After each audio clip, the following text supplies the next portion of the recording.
Hello friends, hello students, welcome back. So आज की इस वीडियो में जो हम स्टडी करने वाले हैं वो है स्टोक्स थ्योरम। इससे पहले हमने ग्रीन्स थ्योरम किया था लास्ट वीडियो में, और उसके बेसिस पे एक क्वेश्चन आपको दिया था, और उस क्वेश्चन को कई लोगों ने सॉल्व किया है। I appreciate all of them जिन्होंने क्वेश्चन किया है। जिन्होंने नहीं किया, please try them that question. Okay, so इस this is the 10th part of the vector calculus, and last 9 part जो है हमने शुरुआत किया था डॉट प्रोडक्ट से, फिर डॉट प्रोडक्ट के बाद cross product, divergence, curl, solenoidal, और उसके बाद irrotational, line integral, surface integral, volume integral, and then Green's theorem. Now this today's lecture is on Stokes theorem. So this whole series is very useful for you, I guess. So let's start the video. This question we are going to solve in this video. So let's have some basic things. What is Stokes theorem? Stokes theorem put up a relation between line and surface integral.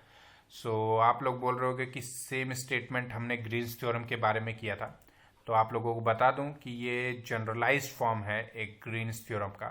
Green's theorem केवल x y plane या 2 dimensional surface पे या plane पे work करता है, लेकिन Stokes theorem जो है वो 3 डायमेंशनल सरफेस पे भी वर्क कर सकता है। अभी हम लोग देखेंगे, जैसे कि मान लो स्टेटमेंट क्या है इसका, F is any continuous differential vector function and S is surface bounded by the curve C, then line integral of f dot dr equal to surface integral of curl of f dot n cap ds. So curl of f क्या होता है, nabla cross f या del operator cross f, cross product of del operator and f. This statement is nothing but the Stokes theorem and it is very important statement. So अब आइए उस point पे आते हैं कि ग्रीन्स थ्योरम जो है वो स्टोक्स थ्योरम कहलाएगा कब, अगर मैं सरफेस क्या ले लूं, प्लेन।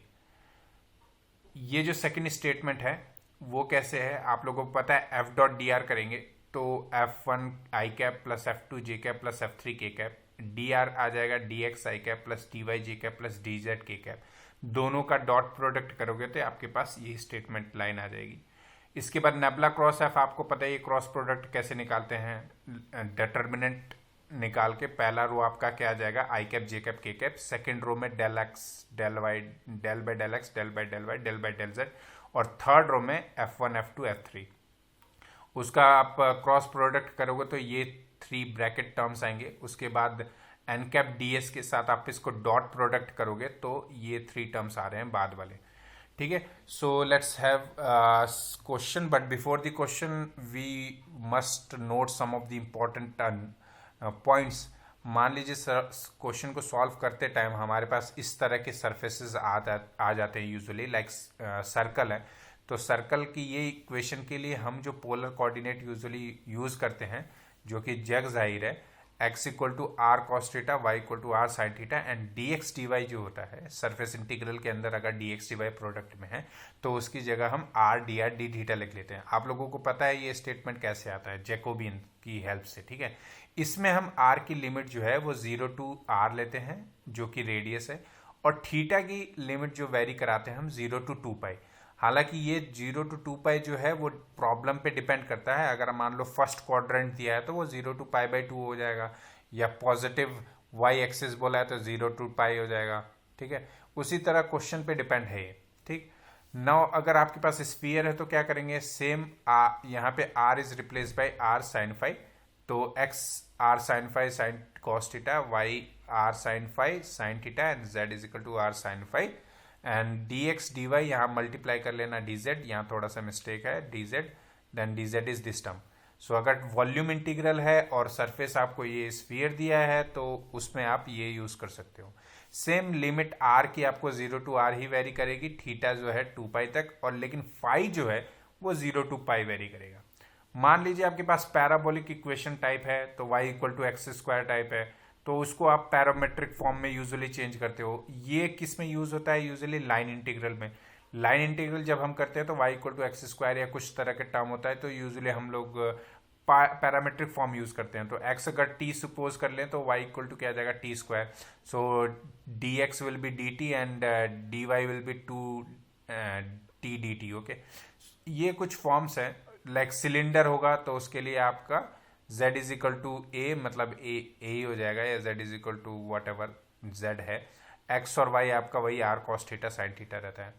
अगर मान लो आपके पास कोई प्रोजेक्शन दिया है सरफेस xy प्लेन में अगर आ रहा है तो एन कैप क्या आ जाएगा k कैप। आपको पता है एक्स वाई प्लेन लूंगा मैं तो जो z डायरेक्शन में इसका नॉर्मल जाएगा, तो z डायरेक्शन में यूनिट वेक्टर क्या होता है k कैप। सो इसीलिए ds क्या हो गया आपका dx dy। और s अगर कोई सरफेस है शेप फाई का जो इस प्रॉब्लम में यूज होने वाला है, अगर शेप आपको दिया है कोई तो उसके लिए normal vector x y plane नहीं हो, मतलब पूरा शेप हो, एक्स वाई जेड का कॉम्बिनेशन हो, वेक्टर नहीं हो इसमें। सो उस तरह के टर्म्स के लिए हमें नॉर्मल वेक्टर जो होता है ग्रेडियंट ऑफ फाई निकालते हैं हम।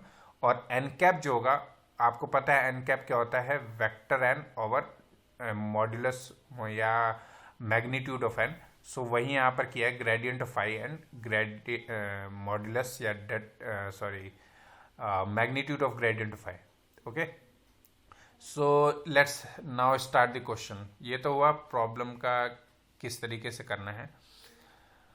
let's start the question। Question क्या है, using Stokes theorem evaluate this integral where f is given this one and c is bounding curve of hemisphere this one oriented in a positive direction means anti clockwise direction। okay, सो उसने कहा है कि Stokes theorem use करना है और मुझे F dot D R निकालना है, जिसमें एफ ये दिया हुआ है और जो सी है इस बाउंडिंग कर्व ऑफ हेमिस्फीयर दिया हुआ है oriented in this positive direction. So let's have the Stokes theorem. Stokes theorem आपका ये होता है, पहला स्टेप है इसमें आपका कि आप पहले एफ फाइंड कीजिए क्या है। तो एफ तो वेक्टर एफ आप ऑलरेडी आपको गिवन है, आपने वेक्टर एफ निकाल लिया है। इसके बाद अगर एफ निकालने के बाद नेक्स्ट स्टेप आप खुद समझ सकते हो क्या होगा कि आपको नेबुला क्रॉस एफ निकालना है। नेबुला क्रॉस एफ निकालोगे आप तो आपको डिटरमिनेंट निकालना पड़ेगा, मींस कर्ल निकालना है। तो मैंने ये स्टेटमेंट आपको पहले ही बता दिया है। पहला row I cap J cap के कैप होगा, सेकंड रो जो होगा वो इसके कोऑर्डिनेट होंगे del X by del by del x del by del by del by Z and F का f1 क्या यहाँ पे X Y square, f2 is X Y and f3 is X Z. So ये यहाँ पे आ गया। जब आप इसको सॉल्व करेंगे तो आपके पास कर्ल क्या आ रहा है, minus z j cap minus y k cap. Okay, so अब आपका सेकेंड स्टेप के बाद what will be third step, tell me. Third step is nothing but just substitute this nabla cross f here. ठीक है, first step था आपका f निकालना, second step में नेबुला क्रॉस एफ निकालना है और यहाँ पे इसको सब्सटीट्यूट कर देना है। नेबुला क्रॉस एफ निकालने के बाद मीन्स कर्ल को यहाँ सब्सटीट्यूट कर दो। So let's substitute it. हमने यहाँ पे सब्सटीट्यूट किया तो हमारे पास क्या है, यहाँ सब्सटीट्यूट करेंगे, लेकिन इससे पहले अगर आप ध्यान दो यहाँ पे नेबुला क्रॉस एफ हमने निकाल लिया है। इसके बाद हमारा स्टेप है एन कैप निकालना, उसके बाद डी एस, फिर ये तीनों जो टर्म निकले हैं यहाँ पे फिर इसको सब्सटीट्यूट करेंगे। तो आपने अगर सरफेस इंटीग्रल का वीडियो देखा होगा तो उसमें आप लोगों को पता होगा कि मैंने किस तरीके से ये किया है। ठीक है, तो पहले थर्ड स्टेप है हमारा कि एन कैप निकालना है।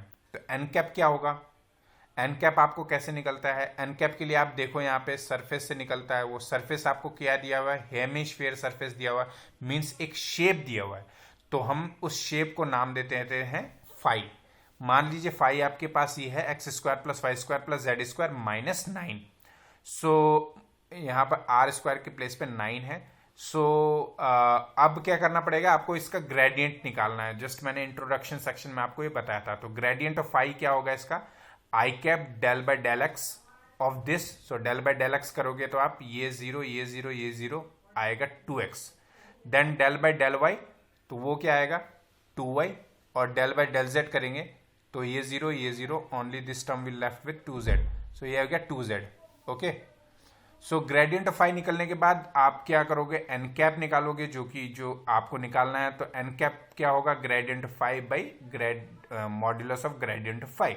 सो आपका ग्रेडियंट ऑफ फाई ये निकला है, मॉड्यूलस इसका क्या होगा, under A I cap plus B J cap plus C Z G cap का अगर आपको मॉड्यूलस निकालना है तो क्या आता है, under the square root of A square plus B square plus C square. So यही यहाँ पर किया है मैंने, 2x स्क्वायर का आ गया 4x स्क्वायर, 2x का 4x square, 2y 4y square, 2z 4z square. Okay, so now 4 is taken outside and then x square plus y square plus z square is nothing but 9. So under the square root of 9 and under the square root of 4, this comes to be 2.3. Then you can take 2 common here, so 2 this will be cancelled, so you left with x I cap plus y j cap plus z k cap by 3. So आपने n cap भी निकाल लिया। अब N cap निकालने के बाद ds क्या होगा, ds is nothing but dx dy upon modulus of n cap dot k cap. अगर आपने वीडियो देखा है सरफेस इंटीग्रल का तो ये आपको समझ आ रहा होगा कि शेप जब भी दिया होता है तो हम एन कैप और ds ऐसे ही निकालते हैं।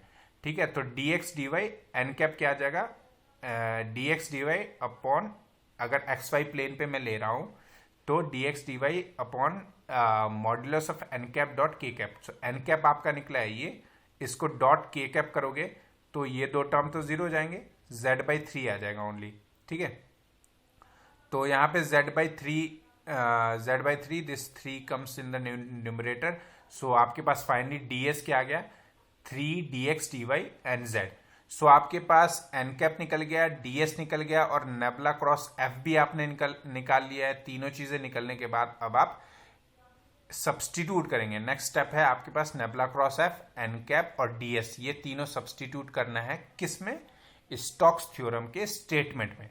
अब नेबुला क्रॉस एफ आपका निकला था minus z i j cap minus y k cap. Okay, n cap आपका निकला है ये और ds आपका निकला है ये। सो जब आप इसको फुल्ली सॉल्व करोगे तो आपके पास 3 to 3 this will be cancel out and now the dot product with I cap will be 0, j cap dot j cap will be minus zy and minus yz. So minus zy minus yz dot dx dy by z. So z you can take common also here, also in the denominator z will also cancel out. So you left with minus 2, this will be minus 2, zy and yz is both same, so minus 2z हो जाएगा, z से z cancel करेंगे तो आपके पास minus 2 y dx dy। So finally आपका जो line integral था वो सरफेस इंटीग्रल में चेंज होकर क्या बन गया है, double integral of minus 2y dx dy। सो अब इसके बाद हम किस पे जंप करेंगे, r पे, जो कि रीजन है। रीजन क्या है हमारे पास, ये दिया हुआ था।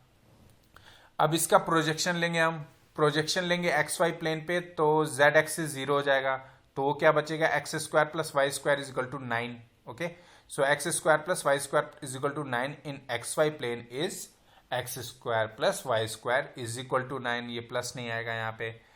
तो अब अभी मैंने इंट्रोडक्शन सेक्शन में बताया था कि सर्कल अगर सरफेस में आ जाता है तो हम यूजुअली क्या करते हैं, x equal to r cos theta, y equal to r sine theta and dx dy is equal to r D R D theta ले लेंगे। सो यही मैंने किया है। तो यहाँ पे मुझे y की प्लेस पे क्या सब्सटीट्यूट करना पड़ेगा, आर साइन थीटा, और जो एक्स वाई की लिमिट क्या निकलेगी वो, सॉरी आर थीटा की लिमिट क्या निकलेगी, आर की theta will vary from 0 to 3। Why, क्योंकि इसका रेडियस कितना है 3। Okay, r will vary from 0 to 3 और limit of theta will vary to 0 to pi, क्योंकि स्फीयर है। स्फीयर का जब हम z0 करेंगे तो सिंपली एक सर्कल बन जाएगा, X square plus Y square is equal to 3 square. So एक सर्कल बनेगा जिसका रेडियस 3 होगा। ठीक है, सो इसकी limit theta is vary from 0 to 2 pi, R जो है वो रेडियस आ जाएगा 3। So R will vary from 0 to 3 and limit of theta vary from 0 to 2 pi.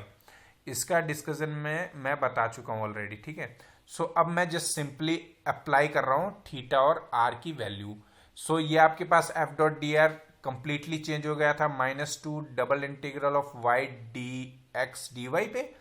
y की प्लेस पे अब मैं सब्सटीट्यूट कर रहा हूं आर साइन थीटा, और dx dy की प्लेस पे R D R D theta. r की वैल्यू वेरी कर रही है 0 to 3 एंड थीटा की वैल्यू वेरी कर रही है 0 to 2 पाई।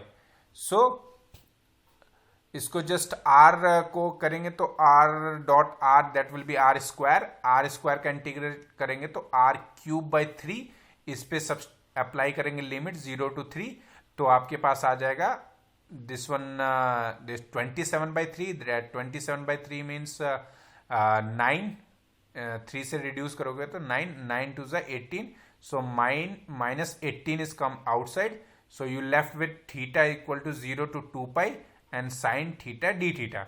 अब sin theta d theta का क्या आ जाएगा माइनस कॉस थीटा, और माइनस कॉस थीटा का आप देखो it is even function, so even function में आप 0 अप्लाई कर रहे हो, फिर 2 पाई अप्लाई करोगे, that 2 pi is also 1 and cos 0 is also 1, so cos 2 pi minus cos 2 pi minus cos 0 is 1 - 1 and 1 - 1 is 0, so your answer is 0। सो इस तरीके से आप प्रॉब्लम को सॉल्व कर सकते हो अगर स्टोक्स थ्योरम पे बेस क्वेश्चन आता है तो। ठीक है, आई होप आप लोगों को समझ आ गया होगा। एक बार मैं फिर से रिवाइज करा देता हूं क्या क्या किया हमने स्टेटमेंट लिया था, हमें प्रूव करना था कि स्टोक्स थ्योरम की हेल्प से हमें ये इवेल्युएट करना था। तो स्टोक्स थ्योरम की स्टेटमेंट हमने ली, वो क्या था, line integral of F dot D R, वो किसके इक्वल था, double integral of nabla cross F dot N cap D S. So पहले हमने एफ फाइंड किया फर्स्ट स्टेप में, एफ फाइंड करने के बाद सेकंड स्टेप में नेबुला क्रॉस एफ किया, नेबुला क्रॉस एफ निकलने के बाद हमने उसको कीप किया, उसके बाद हमने एन कैप निकाला सरफेस की हेल्प से, जो कि सरफेस ये है। एन कैप के लिए हमारे पास क्योंकि ये शेप है, तो इस शेप के लिए हमने ग्रेडियंट ऑफ दिस शेप लिया, ग्रेडियंट ऑफ फाई, और ग्रेडियंट ऑफ फाई को डिवाइड कर दिया उसके मैग्नीट्यूड से, तो हमारे पास एन कैप आ गया। एन कैप निकलने के बाद डीएस आपको पता है क्या था, डीएस इज इक्वल टू क्या था, dx dy upon n cap dot k cap. N cap value आप निकाल चुके थे, उसके साथ के कैप को डॉट किया तो आपके पास फाइनली डीएस आ गया। फिर nabla cross F, N cap and ds, ये तीनों की वैल्यू आपने जो इंटीग्रल था सरफेस इंटीग्रल उसमें सब्सटीट्यूट किया। सब्सटीट्यूट करने के बाद आपके पास इस तरह का टर्म बना -2x y dx dy। फिर आपने सरफेस का प्रोजेक्शन लिया आर एक्स वाई की लिमिट निकालने के लिए आपने एक्स वाई प्लेन में इसका प्रोजेक्शन लिया। एक्स वाई प्लेन में जब प्रोजेक्शन लिया तो आपके पास x² + y² = 9 आया, जो कि एक सर्कल रिप्रेजेंट कर रहा था। तो सर्कल में आपने x = r cos theta, y = r sin theta लिया, और उसको थीटा आर की वैल्यू आप देख रहे हो 0 to 3 वेरी कर रही है, थीटा की वैल्यू 0 to 2 पाई वेरी करेगी, और y की प्लेस में आपने r sin थीटा पुट किया, और dx dy की जगह r dr d theta replace किया। उसके बाद जस्ट इसको इंटीग्रेट किया और आपके पास आंसर आ गया। सो ये था आपका क्विक रिवीजन कि आपने किया क्या। सो आई होप आप लोगों को ये समझ आ गया होगा कि किस तरीके से स्टोक्स थ्योरम वर्क करता है। ठीक है, और ये this is question number 2 I am giving you, this is also an assignment, इसको भी करो। इसमें आपको क्या करना है, वेरीफाई करना है स्टेटमेंट। ठीक है, इसमें स्टोक्स थ्योरम का यूज नहीं करना है, स्टोक्स थ्योरम वेरीफाई करना है। वेरीफाई करने का ये मतलब है कि आपको LHS = RHS करना है। सो पहले आपको ये जो प्रॉब्लम है वो line integral f dot D r की वैल्यू निकालनी है, फिर surface integral nabla cross F dot N cap ds निकालना है, और दोनों को कंपेयर करना है कि क्या वो दोनों सेम आ रहे हैं, ये हमें चेक करना है। ठीक है, सो वेरीफाई स्टोक्स थ्योरम करो, ये क्वेश्चन भी you take it as a assignment. So जो प्रॉब्लम आपका है क्वेश्चन नंबर 2, ये इस क्वेश्चन नंबर 2 के साथ आपको छोड़ के जा रहा हूं मैं। See you in the next video, thank you so much.